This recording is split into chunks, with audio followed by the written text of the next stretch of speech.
What's good, YouTube? We're back, and today we're going to be going over the top 5 teams in the Eastern Conference. And if you don't know already, the East is absolutely wide open. And no team that I have on this list has been in the finals in the last 7 years. I really think that there's going to be a brand new team in the Eastern Conference. And I mean, it's kind of obvious at this point. If you think about it, the Boston Celtics are super beat up right now, and there's no way they're competing this year. They're actually doing a retool, not a rebuild. So they won't be trying to compete this year. It's a similar case with the Indiana Pacers since the unfortunate injury of Tyrese Haliburton. They're probably not going to be competing this year as well, which makes it a really weird circumstance in the East because there's going to be a team which has not reached that point at all. There's going to be a new team contending in the NBA Finals, and I have a top 5 list for you guys today going over each one of the teams which I think are legitimate title contenders because I do have 5. I have 5 legitimate ones because I do believe this conference is that wide open and discrepancy between these teams is really not that much. I think the 5th team could be the 2nd team. I think the 3rd team could be the 1st team. On any given night, it really just comes down to circumstances and matchups. Without further ado, let's get straight into it. I want to give a quick honorable mention to the Miami Heat, and the only reason I'm doing that is because they just picked up Norman Powell literally just today. And I think that does, give them the opportunity to give a little bit of a nod to it. But I don't think that this team with Tyler Hero, with Bam, is going to be competing for a title. I mean, they don't have Jimmy Butler anymore. If they did, that'd be a different question. I don't think that this team is right there quite yet. Coming in at number 5, I got the Detroit Pistons. And why do I have the Pistons? It's because they are absolutely back. Detroit basketball is back. They just picked up Duncan Robinson in free agency, and they picked up Caris LeVert. They needed depth. That's one thing that this Detroit team is really missing. They had the young players. They had the superstar caliber player in Cade Cunningham, but they did not have the depth. And now I know there's a weird situation going on with Beasley, and we're not going to really be able to get into that too much because there is an investigation going on, so we don't know how that's going to turn out for them. But Beasley did have an absolutely balling season, so they're hoping they could bring him back.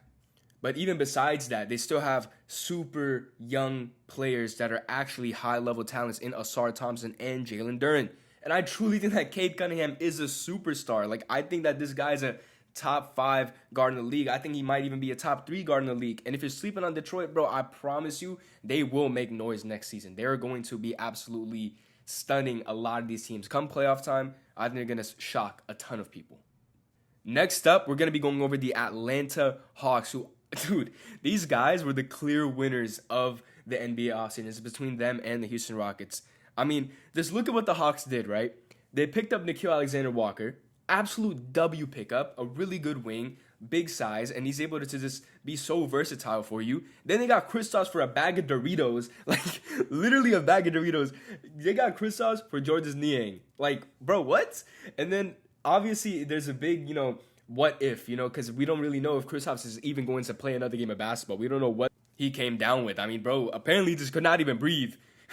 Literally could not breathe in the playoffs last season. So you're hoping that he is able to play, but even if he's not, you just picked him up for absolutely nothing. So you can afford to take that risk if you're the Atlanta Hawks. If that works out in their favor, if Kristaps is actually able to play basketball, this Hawks team is low-key scary. Because on top of that, they still have Trae Young, who is just a great offensive threat. And he's going to be able to give that lob threat to Porzingis. Not to mention, bro, a lot of people were saying that, Trae Young, he's a very bad defensive player, which he obviously is. But they have a team built around him which is able to withstand that lack of defense from Trae Young because they still have guys like Jalen Johnson who took a massive leap in his efficiency and his performance this season. Not to mention Dyson Daniels, who ended up winning the Most Improved Player award. I mean, I feel like nobody's really tuning into Hawks basketball like that. These guys are really like that. They still got Zachary Ricochet, the 1st overall pick from the last season, who, I mean, he's not going to be no superstar talent. He's not going to be no Cade Cunningham or nothing like that, but he's super solid. He's a great 3-and-D player, and he actually has a really clean jump shot. And also, we got to talk about the absolute robbery that the Atlanta Hawks did in order to get the New Orleans pick from next year. New Orleans traded up 10 spots from 23 to 13 to select Derek Queen, but by doing that, they gave up their next season's pick, and we obviously know New Orleans ain't going to be doing nothing, bro.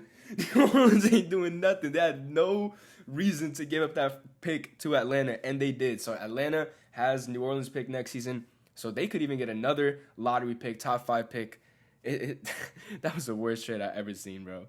Now we're going to discuss the top 3, and in this top 3, it's the point where Like, these are my actual, like, real contenders. I do think that, the Detroit Pistons and Atlanta Hawks could make some noise, but if I were a betting man, if I were to actually, like, put my money on it, if I really want to go and get down to the analytics and be like, okay, I want to pick this team in my predictions to win, I'm going to pick one of these 3 teams right here.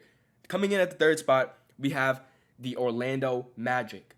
And I know that may be surprising to some of y'all because you think about it, Orlando Magic, what have they really even done? I know they have Paolo Banchero, I know they have Franz Wagner, but like, what noise have they actually made? The biggest problem with them was their shooting. And with the acquisition of Desmond Bane, who has been a 40% three-point shooter pretty much the entirety of his career, this team just fixed pretty much the biggest hole in their entire game.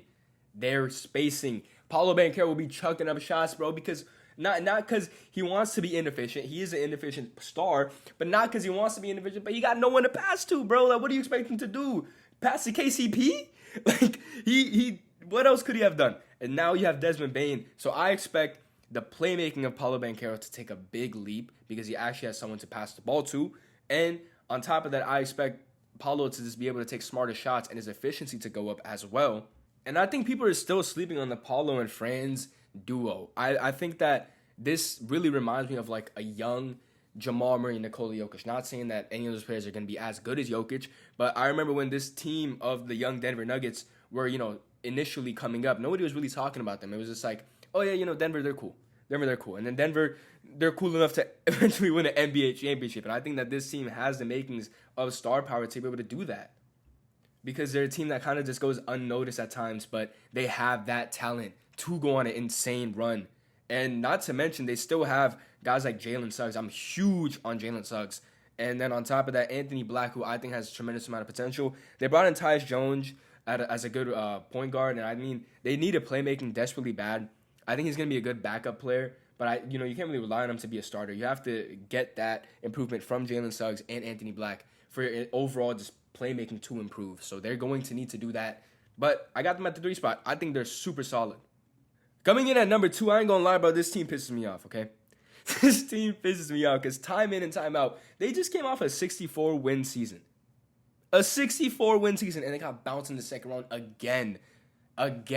Nobody gives this team, like, the talk that they actually need, where it's like, you are literally Joel Embiid. Like, this team, the Cavaliers are Joel Embiid. Not to mention, this team has just gotten worse since last year. We're talking about the Cleveland Cavaliers here, obviously. And they just time in and time out underperform. And Darius Garland is injured to be starting off the year. I don't know if that's really going to affect them too much, but I wouldn't expect their initial start to the year to be too pretty. On top of that, Ty Jerome left. They were able to pick up Lonzo Ball as a good backup for Ty Jerome leaving. And I think that is a really good pickup. I like Lonzo. The only thing is, when you're a team that already deals with so much injury concerns, you pick up the most injury-prone player in Lonzo Ball. I mean, I'm hoping he's healthy, but come on, like, you really expect Lonzo Ball to be there, like, 70 games out of the year? I really don't. I don't know if I really think that this team is going to make too much of a noise, but you have to respect their talent because they still have Garland, who will come back at some point. They got Donovan Mitchell. They got DeAndre Hunter. Evan Mobley, obviously, just coming off a depoy season. And they still have Jared Allen. I just don't know if this team has the character to make that run quite yet, but they certainly do have the talent. But let's just say for the Cleveland Cavaliers, bro, it's really now or never. Like, it really is now or never. This is absolute desperation hours, and they need to at least make an ECF run this season in order for anybody to ever take this team legitimately again. Before the number 1 spot, I do quickly want to go over Philadelphia. And I think that Philadelphia, I've picked that team so many times when I'm like, okay, you know what? I think it might actually be Philly's year. But they just let me down time in and time out. I'm not putting them like in any tier on this list, but I do want to go over them. They do have VJ Edgecombe, who I really like as a player. I think he's very versatile, and he's going to be able to just be a great glue guy. Reminds me of like a Alex Caruso-esque player. On top of that, Jerry McCain's coming back from injury. He started off the year banging. He had a Rookie of the Year run going at some point. They still got Tyrese Maxey. They still got Joel Embiid. But I don't really know about this team's injury, concerns with Joel Embiid, and I can't put them on this list. I can't put them in my top 5, bro. They have bamboozled me time in and time out. I can't do it. Now we're going to be going over the number 1 spot, and that is the New York Knicks. The New York Knicks are the best team out east at the moment. And look, And I understand that they're not like a huge championship favorite to come out the East, but they are a tier above every other team on this list. Starters, they still have Jalen Brunson, who I believe is an absolute superstar. And it really just feels like it's their season. It feels like it's the Knicks season. It's like, wow, they just came off an ECF run. They kept Cat, which I think was the right decision. They shouldn't have traded KD for Cat. I think that would have just completely ruined whatever they were building out there. And they have Nikiel. They have Anunoby. Jalen Brunson, superstar. What else do you need? They need depth. And they got depth when they got Jordan Clarkson. I think that Jordan Clarkson could be the missing piece. He's been a Sixth-Man of the Year candidate time in and time out. And I think that he's going to be able to give good production off the bench. That was a big problem with this team, was that you had to just leave your starters out like damn near the whole game, especially when you're Tom Thibodeau. Y'all know how he plays. He left their starters out like 40 minutes, and then there's no bench. You had Miles McBride coming off, but that was just about it. That was the only production you could really like just rely on. And now they got Jordan Clarkson, who I think could be that missing glue guy to this team. And like, you know, there's no Indiana. There's no Boston. I mean, they already took care of Boston this season, but this team just really feels like it is their time. And I also would like to mention, this is probably the biggest news of them all, of which they did in this offseason. They fired Tom Thibodeau. I think that was the right decision. I think with Tom Thibodeau, he's a great coach, but he got you as far as he possibly could have, which was the ECF. I don't think that he's a finals caliber coach. I don't think that they were going to win with Tom Thibodeau. But now that they acquired Mike Brown, I think the sky's the limit for this team, bro. I really like that signing. They were out here calling up like other teams' current head coaches. I know they tried to talk to Ime Udoka, other coaches like that. Like, hey, like it's like that one dude who just only goes for girls that are in a relationship. Like, bro, what are you doing, bro? Like, what are you doing out there? And that's what the Knicks were doing. That was their game plan. Yeah, I know he's already playing for this team, but can I just like get a word out? Can I just speak to him real quick? And obviously that strategy was stupid, but they ended up getting Mike Brown anyways. And I think that's probably the best coach that they could have hired at the current moment, you know, from all the coaches that are unavailable or unemployed right now. So I think Mike Brown was an absolute W pickup, and he's going to be able to just give this team more of like a traditional team feeling. Instead of having your players out there playing 40 minutes a game, you're able to go focus on your depth pieces more. And I think that's really going to help this New York team, especially in the offseason whenever, you know, when you play your players 40 minutes a game, they're kind of bound to get injured or hurt at some point. I know you saw that with Cat last season. You saw that with the whole team the season before that. I think that the New York Knicks definitely took the step in the right direction, and they are my favorites to come out the East this season. And I think any of these teams on this list could actually make a run for it, though. I mean, the East is completely wide open, but if I were to pick a singular team to just be like, okay, that's my pick to come out the East, I'm picking the New York Knicks. But if you're still here, just want to appreciate you. Leave a like, subscribe down below. Let me know who y'all think is going to make it out the East. Is there a potential finals matchup that you do see in the future? Who do you think's coming out the West? I'm going to be making a similar video talking about the situation in the West, which is just absolutely so stacked. And I'm going to see you on the next one. Take care.